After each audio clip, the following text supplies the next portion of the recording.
இப்போ என்ன பார்க்க போகிறோம் அப்படின்னு பார்த்தீங்கன்னா லைட் பஃப். இதில் கீழே நம்ம பார்டர் அட்டாச் பண்ண போகிறோம். நான் வந்து 15 இன்ச் வந்து டபுள் லேயர் வந்து மெட்டீரியல் எடுத்திருக்கேன். சென்டரில் மார்க் பண்ணியிருக்கேன். இந்த சென்டரில் நான் எதுக்கு மார்க் பண்ணுறேன்னா அந்த சென்டரில் மட்டும்தான் ஃபோல்டிங் வைக்க போகிறோம்.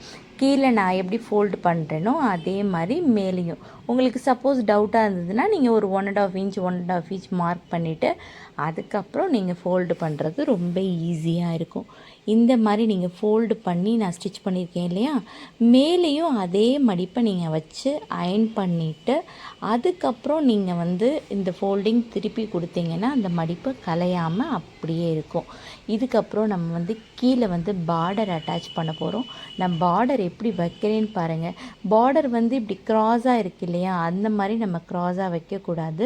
ஸ்ட்ரைட்டாக நம்ம கட் பண்ணிக்கணும். இந்த மாதிரி தான் நீங்கள் பார்டரை வந்து அட்டாச் பண்ணிவிட்டு கீழே எக்ஸ்ட்ராஸாக இருக்கிற துணியை வந்து நீங்கள் கட் பண்ணி எடுத்துடணும்.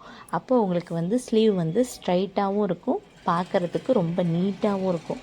இந்த மாதிரி நீங்கள் ட்ரை பண்ணிவிட்டு அதுக்கப்புறம் நீங்கள் லைனிங் கட் பண்ணி வச்சுருப்பீங்க இல்லையா ஹேண்டு, அதை வந்து நீங்கள் என்ன பண்ணணும், ஸ்ட்ரைட்டாக வச்சு கரெக்டாக மார்க் பண்ணி எப்பொழுதும் போல் நீங்கள் கையை எப்படி திருப்பி normal blouse lining blouse stitch பண்ணுவீங்களோ அதே மாதிரி பதிக்க வேண்டியதான். இப்போது நான் பதிச்சிட்டேன், லைனிங்கையும் வச்சு பதிச்சிட்டேன். எக்ஸ்ட்ராஸாக இருக்கிறது எல்லாத்தையுமே நம்ம கட் பண்ணிட்டோம் அப்படின்னா இந்த பஃப் வந்து பார்க்குறதுக்கு ரொம்ப அழகாக இருக்கும். இப்போ நான் எக்ஸ்ட்ராஸ் எல்லாத்தையும் நான் கட் பண்ணுறேன். கட் பண்ணதுக்கப்புறம் இந்த ஸ்லீவ் எப்படி இருக்குன்னு பாருங்கள். இதுக்கு கீழே வந்து நான் சென்டரில் வந்து பட்டன், அதாவது சில்வர் கலர் நான் பட்டன் அட்டாச் பண்ணியிருக்கேன். பார்க்குறதுக்கு ரொம்ப நீட்டாக இருக்கும். மைனூட்டாக பார்த்தீங்கன்னா ரொம்ப அழகாக இருக்கும். இந்த ஸ்லீவ் பிடிச்சிருந்துச்சு அப்படின்னா நம்ம பேஜை ஃபாலோ பண்ணிக்கோங்க. இந்த மாதிரி நிறைய டிப்ஸ் அண்ட் ட்ரிக்ஸை நாங்கள் சொல்லிக் கொடுப்போம். நம்மளோட இன்ஸ்டியூஷனில் டைலரிங் கிளாஸ் நடந்துகிட்ருக்கு. தேங்க்யூ.